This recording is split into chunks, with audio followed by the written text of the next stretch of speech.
La subsecretaria de Estado norteamericana se reunió con su par de China y le reclamó por los saqueos, los abusos a los derechos humanos y el avance sobre Hong Kong.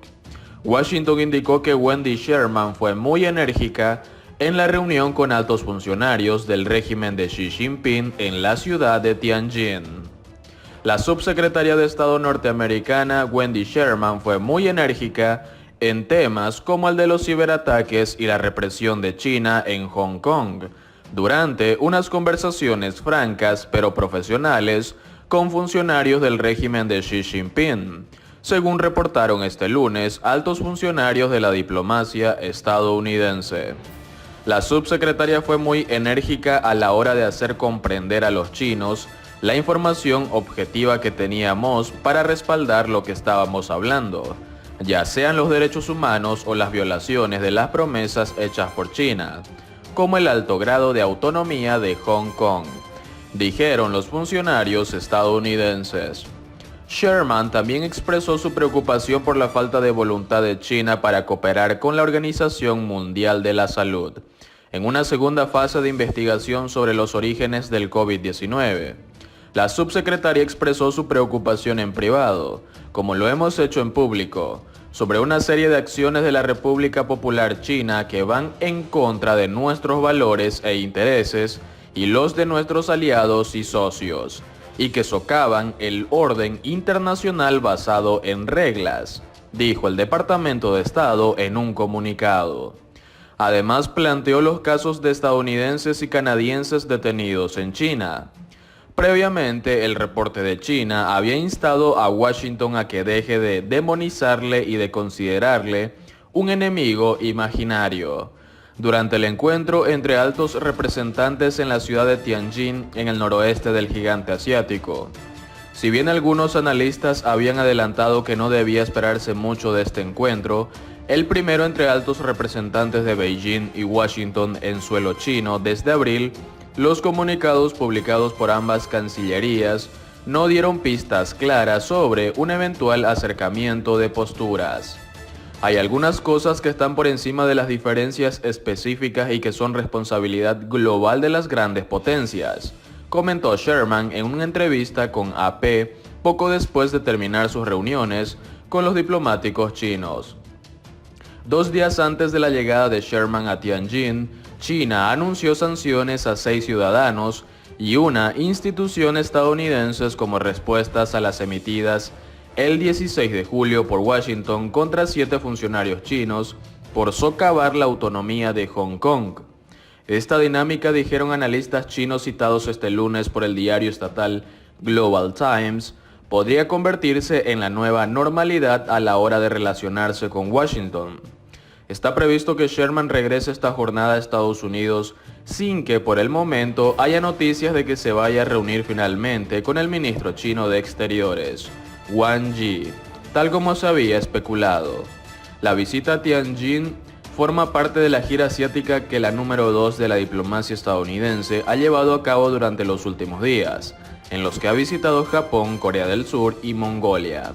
Las relaciones entre Beijing y Washington comenzaron a deteriorarse en 2018 cuando el expresidente Donald Trump inició una guerra comercial con China, que después se amplió a campos como el tecnológico y el diplomático, entre otros.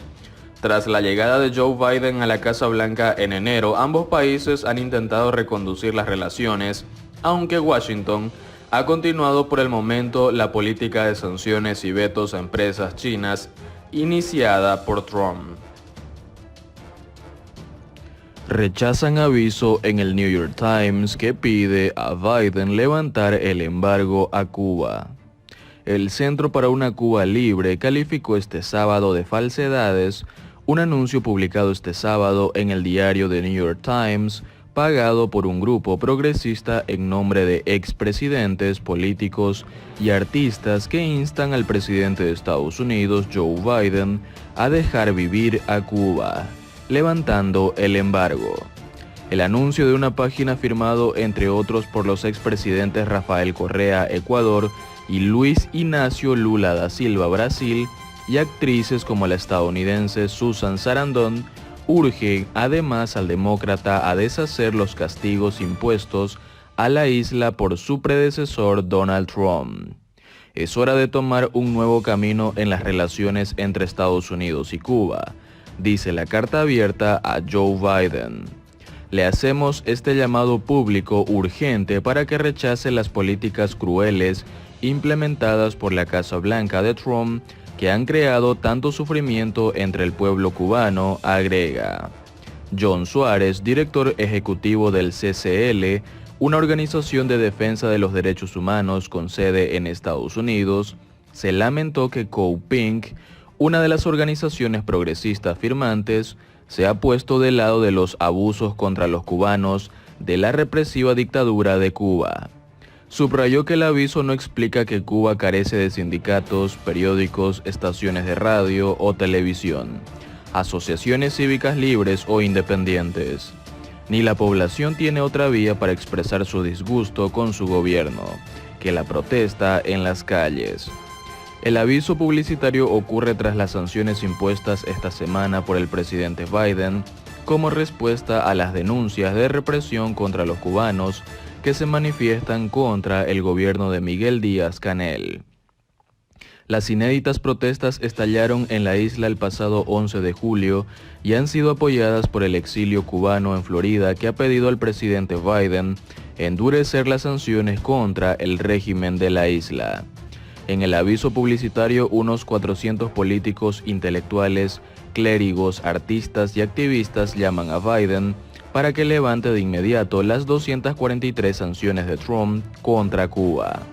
Suárez, por su parte, señala que el levantamiento espontáneo de los cubanos de las últimas semanas es el resultado de 6 décadas de opresión sofocante, abuso de los derechos humanos y una planificación central comunista fallida. El grito de decenas de miles en toda Cuba fue por la libertad, no por levantar el embargo, enfatizó. El gobierno de Biden anunció el jueves pasado sanciones contra el ministro de las Fuerzas Armadas Revolucionarias de Cuba, Álvaro López Miera, y contra una unidad militar de élite conocida popularmente como avispas negras o boinas negras. También informó que busca, junto con el sector privado, formas innovadoras para asegurar que los ciudadanos cubanos tengan acceso a Internet seguro y sólido. El asaltante del Capitolio, Cannon Shaman, sufre varias enfermedades mentales por su aislamiento. Los psicólogos de la prisión le han diagnosticado esquizofrenia transitoria, trastorno bipolar, depresión y ansiedad, según su abogado. El participante en los disturbios del 6 de enero en el Capitolio de Estados Unidos, apodado el Cannon Shaman, está negociando un posible acuerdo de culpabilidad con los fiscales, luego de que los psicólogos de la prisión descubrieron que padece una variedad de enfermedades mentales, dijo su abogado. En una entrevista, el abogado defensor Albert Watkins dijo que los funcionarios de la Oficina Federal de Prisiones, o BOP, diagnosticaron a su cliente Jacob Chansley con esquizofrenia transitoria, trastorno bipolar, depresión y ansiedad. Los hallazgos de la BOP, que aún no se han hecho públicos, sugieren que la condición mental de Chansley se deterioró debido al estrés de estar recluido en régimen de aislamiento en una cárcel en Alexandria, Virginia, dijo Watkins. A medida que pasó más tiempo en confinamiento solitario, la disminución de su agudeza fue notable, incluso para un ojo inexperto, dijo Watkins en una entrevista el jueves. Dijo que los registros de salud mental de Chansley de 2006 de su tiempo en la Marina de los Estados Unidos muestran un diagnóstico similar al de la BOP.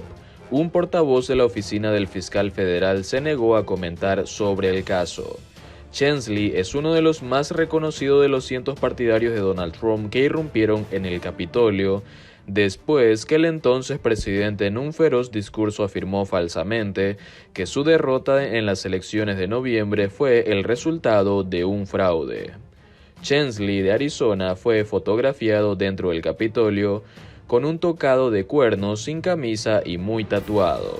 Es partidario de la teoría de la conspiración Cannon, que presenta a Trump como una figura salvadora y a los demócratas de élite como una camarilla de pedófilos y caníbales satanistas. se enfrenta a cargos que incluyen desorden civil y obstrucción de un procedimiento oficial. Watkins no dijo que estaba considerando a Chansley declararse culpable, pero los acusados que negocian acuerdos de declaración de culpabilidad generalmente buscan alegar un cargo menos serio para reducir sus posibles sentencias de prisión.